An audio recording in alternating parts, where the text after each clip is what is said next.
महात्मा गांधी एक व्यक्तित्व नहीं बल्कि एक सिद्धांत और सिद्धांतों में राजनीति, मानवता, कूटनीति और ऐसी ही जितनी नीतियाँ एक व्यक्ति को अपने जीत के लिए चाहिए होती हैं, उन सब के एक प्रतिमूर्त रूप थे महात्मा गांधी जी।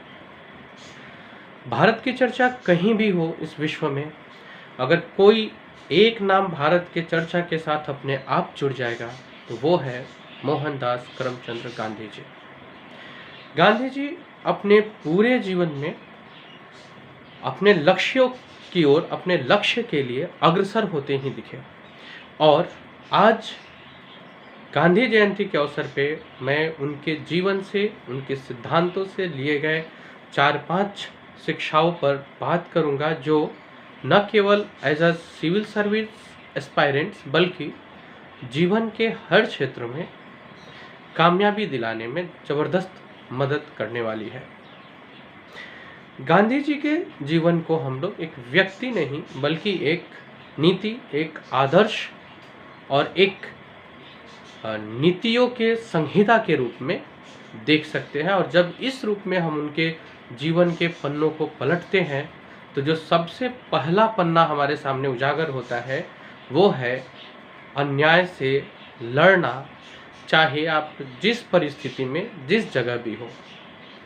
गांधी जी के जिस जीवन को हम लोग जानते हैं, उस जीवन की शुरुआत दक्षिण अफ्रीका में हुई, जब वो भारत से कई हजार किलोमीटर दूर थे।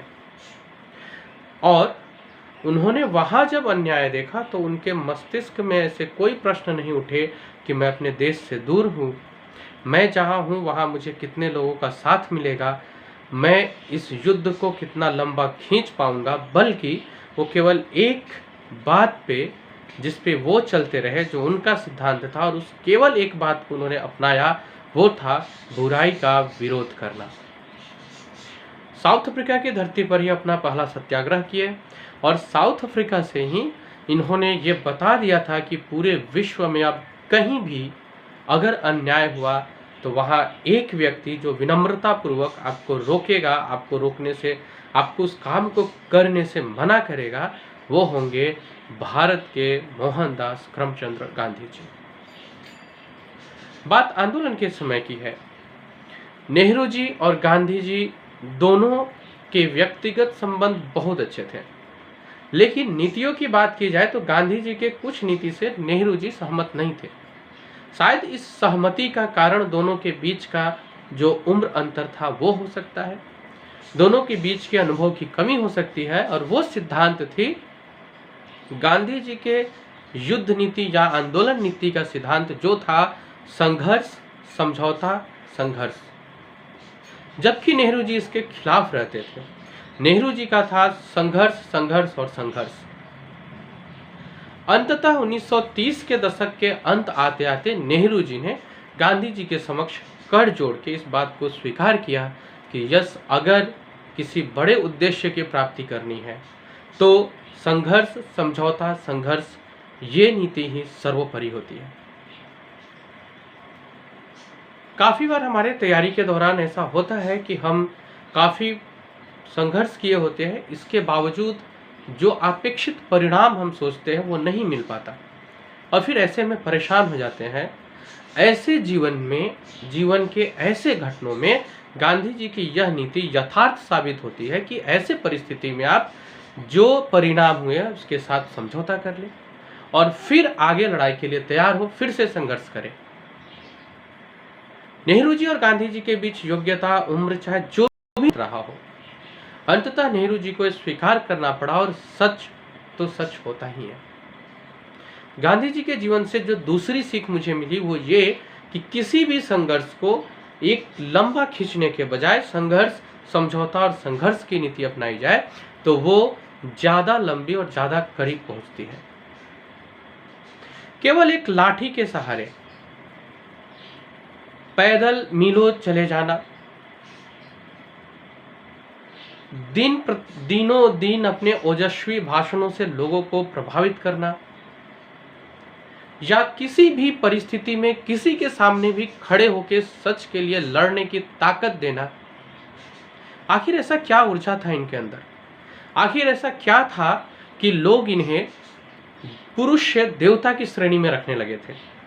ग्रामीण इन्हें देवता के रूप में पूजते।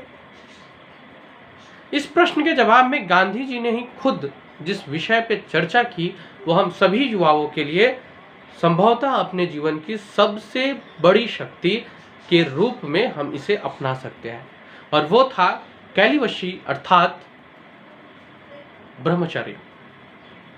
स्वयं गांधी जी ने इसके ऊपर जोर डाला है और स्वामी विवेकानंद के कुछ शब्दों को इन्होंने भी अपने जीवन में उतारा, और गांधी जी के ये जीवन से मिली सीख रही कि अगर संघर्ष क्षेत्र में है तो उस क्षेत्र के लिए ब्रह्मचर्य एक आवश्यक तत्व होता है। ये ब्रह्मचर्य हमारे अंदर ऊर्जा, स्फूर्ति, लक्ष्य के प्रति एकाग्रचित होने में बड़ी मात्रा में मदद करती है। स्वयं गांधी जी अपने पुस्तक में लिखते हैं कि अगर मैं इतने लंबे समय तक ब्रह्मचर्य का पालन न करता तो शायद मुझ में इतनी सहन शक्ति नहीं आती कि मैं आंदोलन के समय में भी अत्याचार को सह के और शांतिपूर्ण अपने लक्ष्य की ओर देखते रहता था। सीख नंबर 4,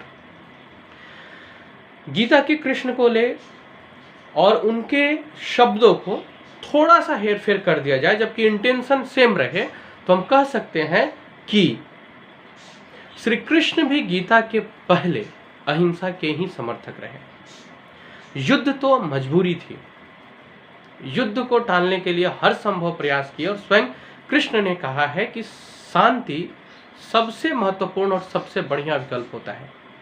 गांधी जी अपने पूरे आंदोलन के दौरान कभी भी हिंसा के समर्थक नहीं रहे, अहिंसा का समर्थन किया। किसी भी लक्ष्य को प्राप्त करने के लिए हद से ज्यादा उत्तेजित होना और होश गवा करके गलत निर्णय कर लेना, ये गांधी जी को पसंद नहीं था। हिंसा से दूर रहे गांधी। एक कहानी आती है कि किसी एक जगह पे गांधी जी जब कोट वस्त्र में निकल रहे थे, उन्होंने उस गांव के उस शहर के दो औरतों को लड़ते देखा, क्योंकि उनके पास एक साड़ी थी और वो गांधी जी के भाषण सुनने के लिए जाना चाहते थे। परिणाम ये हुआ कि गांधी जी ने उसी दिन अपने वस्त्र का त्याग किया और ये प्रतिज्ञा ली कि अब जब तक भारत के प्रत्येक महिला के पास वस्त्र पहनने की सुविधा न हो जाए, मैं केवल धोती पहनूंगा। दीवान परिवार के लड़के थे, राजकोट के दीवान थे इनके पिताजी। वहां से इन्होंने अपने कोट और महंगे कपड़ों का त्याग कर दिया। शिक्षा ये है कि स्त्री के सम्मान,